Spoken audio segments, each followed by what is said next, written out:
আমার বন্ধুকে বাঁচাতে হবে। ভাই ধরো তোমরা কেউ, আমি কান্না করছি যাতে আমি চিল্লা উঠছি, ভাই কেউ ধরো। তুমি মারা গেছে, তোমাকে বললাম ভাই চা খাই যাও, পালা করে ধরছিলাম, ভাই তুই যাস না করে ধরে বলছে ভাই নামাজ পড়ি ভাই চলো। আমি বলছি যে ভাই আমি তো কিছু করেছি, পানি টানি নিয়ে নাই। তখন বলছে যে ভাই আমি টিস্যু দিচ্ছি চলো, আমাকে টিস্যু দিয়ে আমাকে জোর করে নামাজ পড়তে নিয়ে গেল। বলছে আর বাঁচবা কয়দিন, নামাজ পড়াম ধরো। ভাই আমাকে বিকাল বেলা আসলে সময় বললো এই কথা। প্রিয় দর্শক, আমি এখন অবস্থান করছি গতকালকে যে মর্মান্তিক দুর্ঘটনা ঘটেছে আমাদের বানেশ্বর সীসাতলায়, যে 3 জন মারা গেছে তাদের বন্ধু জাহিদ সেই স্পটে ছিল, তাদের বাইকের পিছনে ছিল। আমি একটু তার থেকে জানবো সেদিন আসলে কি ঘটেছিল। জাহিদের অবস্থা খুবই খারাপ, তারপরেও জাহিদের সাথে একটু কথা বলার জন্য আমি ছুটে চলে এসেছি। জাহিদ, আসলে গতকালকের যে ঘটনাটি ঘটেছে তুমি সম্পূর্ণভাবে বলো যে কি হয়েছিল, আসলে শুরু থেকে বলো। গতকালকে আমরা যখন নামাজের আগ দিয়ে SMS দেয় আমাকে শিমুল, আমি সেই সময় আমাকে SMS দিল শিমুল আজকে কোথাও ঘুরতে যাবা। আমি বললাম হ্যাঁ বেটা যাবো তো। তখন আমাকে তুহিন SMS দিল, তুহিন তুমি কোথায় যাবা, ঘুরতে যাবা? তুহিন আমাকে বলছে যে হ্যাঁ ঘুরতে যাবো। আমি বললাম যে কোথায় যাবা? সে বলছে যে 7টার দিকে যাবো, যাই এদিকে ঘুরে চলে আসবো। এই কথা আমার সাথে হয়েছে। যে নামাজ পড়ে তুহিন আমাকে ডাকতে আসছে, তুহিন আমাকে ডাকতে এসে তুহিন আমাকে বাসায় আসছে, বলতে চলো যাই। আমি বের হয়ে 3টার দিকে বের হয়ে গেছি। আমি বললাম যে কে কে আমাদের সাথে যাবে? তখন তুহিন বললো যে আমি শিমুল, রোহান আসবে, আর হচ্ছে যে মারুফ আসবে, আর তুমি তোমারটাই থাকো বাইকে একা। দেন আমরা 3টা বাইকে 5 জন রওনা দিছি। ধরেন 3টার দিকে বের হয়ে গেছি, 3টার সময়। দিয়ে আমরা সারদার এপাশ দিয়ে সীসাতলাতে তেল টেল নিলাম, দিয়ে সারদার এপাশ দিয়ে রোহান আসলো সীসাতলায়। সারদার এখান থেকে আমরা তালতলা আমরা হচ্ছে নিরিবিলিতে গেছিলাম, নিরিবিলিতে যাই, নিরিবিলিদের ওই পাশ দিয়ে যাই আমরা রাজশাহীতে গেছি। রাজশাহীতে ফ্লাইওভারের পাশ দিয়ে ঘুরে, মুক্ত মঞ্চের পাশ দিয়ে ঘুরে যাই আমাকে আসরে আজান দিল ওখানে, মুক্ত মঞ্চের ওখানে আসরে আজান দিয়েছে। যে আমাকে তুহিন আমাকে বলছে চলো ভাইয়া নামাজ পড়তে যায়, পাদা করে আমাকে ধরেছে। আমাকে ধরে বলছে তুমি যাদের সাথে ঘুরো ভাই তারা তো আসলে মানে তুমি ওদের সাথে ঘুরো না, 5 ওয়াক্ত নামাজ কালাম পড়ো, আর কতদিন বাঁচবা। আমি বলছি ভাই আমি তো ইস্যু করছি, ইস্যু করবো। তো বলছে ভাই টিস্যু আমার থেকে নাও। আমাকে টিস্যু দিল, দিয়ে আমরা ওখানে পিকটিক উঠালাম, মুক্ত মঞ্চে পিকটিক উঠাই ওখান থেকে চলে আসলাম, রওনা দিলাম। দিয়ে বানেশ্বর আসলাম, দিয়ে বলছে যে ভাই আর কিছু খাওয়াবো না? তুমি বলছে, আমি বলছি হ্যাঁ অবশ্যই খাওয়াবো, কি খাওয়াবো বলো। তখন আমি কেক কিনলাম, বিস্কিট কিনলাম, ড্রিঙ্কও কিনলাম, কিনে আমরা ওখানে বানেশ্বর খাইলাম, ট্রাফিকে অনেকক্ষণ আড্ডা দিলাম। দিয়ে বলছে চলো ভাই শিবপুর চা খাইতে যাই। ঠিক মাগরিবের একটু আগে 5 থেকে 10 মিনিট আছে মাগরিবেরা, এই সময়তে আমি বললাম চলো চা খাই শিবপুর। তো হচ্ছে যে শিমুল বারা বলছে না চা খাবো না, চলে যাবো। রোহান আবার বলছে ভাই আমি আমার বউ দেখতে যাওয়ার কথা আজকে, আমি চলে যাবো, মারুফকে তুমি রাখো।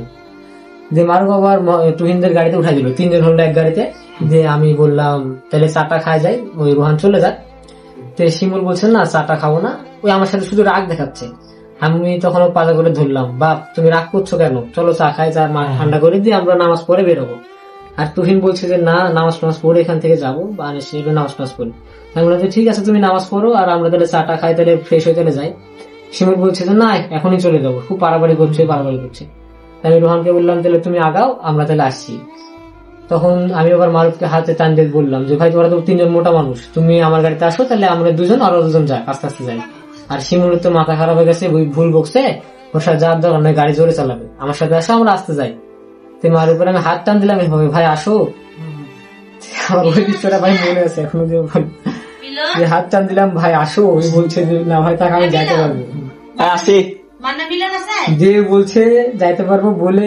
আমি তখন আবার শিমুলের আব্বা শিমুলকে ফোন দিছে, যে শিমুলের আব্বা আমি ফোন দিছে, কথা বলছে।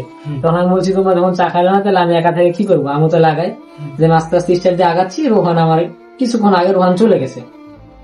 যাই মোটামুটি লালগঞ্জতলা ব্রিজের কাছে আসে হচ্ছে যে দেখছি যে একটা জিক্সার গাড়ি, একটা হচ্ছে যে ভার্সন 2 গাড়ি খুব স্পিডে গেল।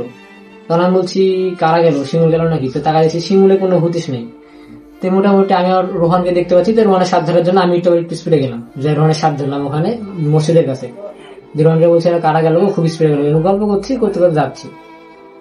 দিয়ে পিছে আমি বলছি শিমুল কই বলছে, দেখছি যে শিমুল 3 জন ছিল, খুব স্পিডে, মোটামুটি গাড়ির স্পিড ছিল 115 থেকে 20 স্পিডে যায়। ওই টার্নিং এ হচ্ছে যাই, ওই অ্যাম্বুলেন্স ছিল, অ্যাম্বুলেন্সের সাথে ধাক্কা খাই, সরাসরি টাকের সাথে লাগে। শিমুলের গাড়ির স্পিড 115 থেকে 20 ছিল, শিমুলের গাড়ি মোটামুটি 115 থেকে 20 ছিল। তারপর তারপর ওখানে সরাসরি ওখানে লাগে গাড়ি সিটকায় মোটামুটি অনেকখানি দূরে চলে গেছে। আর গাড়ি দেখতে পাচ্ছি আমি একটু দূরে ছিলাম তো, দিয়ে তারপরে আমার তখন মানে সেন্স নেই যে গাড়িটা আমি ব্রেক করবো বা গাড়িটা আমি মানে কি করবো, মানে গাড়িটা আমি লাফ মেরে চলে যাবো না, আমার সিচুয়েশন কাজ করছে না। তখন আমি বাড়াবাড়ি করে আমি গাড়ি কোনো ব্রেক না করে আমি চলে গেলাম সরাসরি। যাই আমার গাড়ি এপাশে বালু ছিল, ওখানে ধাক্কা দিয়ে ফেলে দিই, নিশ্চয় না করে আমি যাই তো শিমুলকে ডাকছি, ভাই ওঠ, কথা বলছে না। মোহাম্মদকে ডাকছি, ভাই ওঠ, কথা বলছে না। তারপরে আমি ডাকছি হচ্ছে যে ওই মারুফকে ডাকছি, ভাই ওঠ। দেখছি যে মারুফের নিঃশ্বাস চলছে। আমি বলছি সাথে সাথে বলছি নিজেকে ততবার দেখতে পাবা, সাথে বলছি ভাই একে কেউ ধরো, ভাই তুলে দাও, আমার গাড়িতে তুলে দাও। আমি সাথে সাথে আমার গাড়িটা তুলে আমার গাড়িকে উঠাই নিয়েছি। অন্তত 5 মিনিট ধরে আমি ডাকছি, ভাই একে কেউ ধরো, আমার পিছিয়ে বেঁচে আছে, আমার বন্ধুকে বাঁচাতে হবে, ভাই ধরো তোমরা কেউ। আমি কান্না করছি, যাতে আমি চিল্লা উঠছি, ভাই কেউ ধরো। আমার পিছে একটা মানুষ সবাই ভিডিও করছে, কেউ আসেনি। পরে কেউ আসেনি। আমি একটা চীনা পরিচয় ভাই ছিল, ভাই বলছি ভাই আপনি আসেন, ভাই আমার বন্ধু বাঁচাইতে হবে। দিয়ে ওই ভাইটা আসলো, যে আসার সময় তো ওর জ্ঞান ছিল না, ওকে রাস্তায় নিয়ে যাওয়ার পথে যাওয়ার সময় ওই আমাকে আটকায় ধরছে, হঠাৎ আটকা ধরে বলছে আমাকে বাঁচাও। দিয়ে এই মাত্র এই কথাটা বলছে, আমি বলছি তোমার কিচ্ছু হবে না। আর আরেক বড় ভাই বলছে ভাই ওই তো হাত পা ছেড়ে দিল। আর আমার ঘাড়ের উপরে ওই হচ্ছে মাথা দিয়ে ওর নাক মুখ দিয়ে রক্ত বেরিয়ে আমার গেঞ্জি ভিজে গেল। আমাকে বলছে, আমি বলছি ভাই কিচ্ছু হবে না, ওকে নিয়ে চলেন ভাই, চলে আসি স্বপন ডাক্তারের কাছে। যে সাথে সাথে নিয়ে গেলাম, যে স্বপন ডাক্তার দেখে বলছে ওই মারা গেছে। চোখের সামনে আমি ওকে বললাম ভাই চা খাই যাও, ওকে পাজা করে ধরছিলাম, ভাই তুই যাস না, রাস্তায় গাড়ি ঘোড়া অনেক সন্ধ্যার সময়, আসতে যা।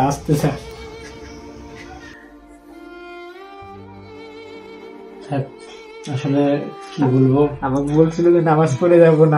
আমি বললাম ওর সাথে ভাই বাচ্চাটা চাটা খাই, নামাজ পড়ে যায়। শুনে নিও কথা, গাড়ি আসতে চালাতে বলছিলাম, শুনেছি। বলছে গাড়ি ঘোড়া অনেক সন্ধ্যার সময়, ভাই এই সময় জোরে চালাস না ভাই। আমার সবচেয়ে খারাপ লাগছে, আমি ওই ছেলেটাকে আমি হাত ধরছিলাম, ভাই আমার গাড়িতে আসো তুমি, আমার গাড়িতে আসেনি। এক গাড়িতে 3 জন ছিল, ওই হচ্ছে 3 জনই ছিল না, বানেশ্বর পর্যন্ত আসছে রোহানের গাড়িতে, আর বানেশ্বর থেকে ওই ছেলেটা ওদের গাড়িতে উঠছে 3 জন। তার আগে 2 জন।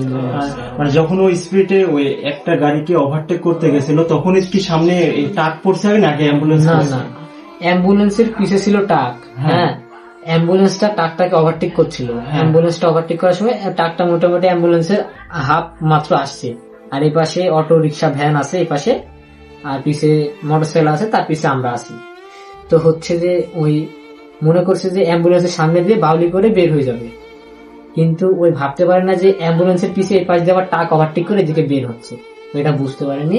তখনই মনে করেন যে ওই অ্যাম্বুলেন্স যদি হতো, শুধু অ্যাম্বুলেন্স হতো, তাহলে হচ্ছে ওই বের হয়ে চলে যেতে পারতো হয়তো বা। কিন্তু অ্যাম্বুলেন্সের পরে ট্রাকটা দেখে ওর মাথাটা খারাপ হয়ে গেছে, মানে কন্ট্রোলটা হারাই ফেলছে। ওই সময় তো ওই কন্ট্রোল হারাই ফেলছে, তখন আর এই কন্ট্রোল হারাই মানে আর বিকট একটা সাউন্ড হয়েছে। এমনকি অ্যাম্বুলেন্স খুব দ্রুত ব্রেক করেছে দেখে অ্যাম্বুলেন্সের টায়ার একটা বাস্ট হয়ে গেছে। অ্যাম্বুলেন্সের টায়ার একটা বাস্ট হয়ে গেছে। পরবর্তী টাকালাতে চলে গেছে। তার মানে টাকালা ওখানে থেমেছিল, টাকালা ওখানে দাঁড়িয়েছিল। আর আমি ওদেরকে দেখছিলাম, আর ছেলে পেলে মানে ওদেরকে ধরছিল। আর আমি মারুফকে নিয়ে মেডিকেল নিয়ে গেছি সঙ্গে সঙ্গে। যার পথে তো মারা গেছে। আর মোহাম্মদের অবস্থা খুবই খারাপ ছিল। আমি ওর গায়ে হাত দিয়ে ডাকছি, আমার হাতের সাথে লাগে ঘুরি সব চলে আসছে। আমি যে তোমাকে নামাজ পড়ার জন্য বলছিল, তার নাম কি? ওর নাম তুহিন। আমাকে ভাই বাধা করে ধরে বলছে, ভাই নামাজ পড়ি ভাই চলো। আমি বলছি যে ভাই আমি তো টিস্যু করেছি, পানি টানি নিয়ে নেয়। তখন বলছে যে ভাই আমি টিস্যু দিচ্ছি চলো। আমাকে টিস্যু দিয়ে আমাকে জোর করে হাসপাতালে নিয়ে গেল। বলছে আর বাঁচবা কয়দিন, নামাজ পড়াম ধরো। ভাই আমাকে বিকাল বেলা আসার সময় বললো এই কথা।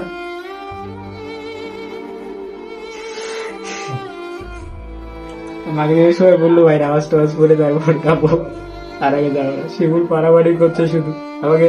আমরা তেল পাম্প পর্যন্ত গেছিলাম, শিবপুর চা খাইতে যাবো। শিবুর রাগ করে ঘুরে চলে আসছি, যাবো না। তাই আমি বলছি বাপ তুমি রাগ করছো কেন? ওই বলছে বারবার যে আমার বাড়িতে যাইতে হবে।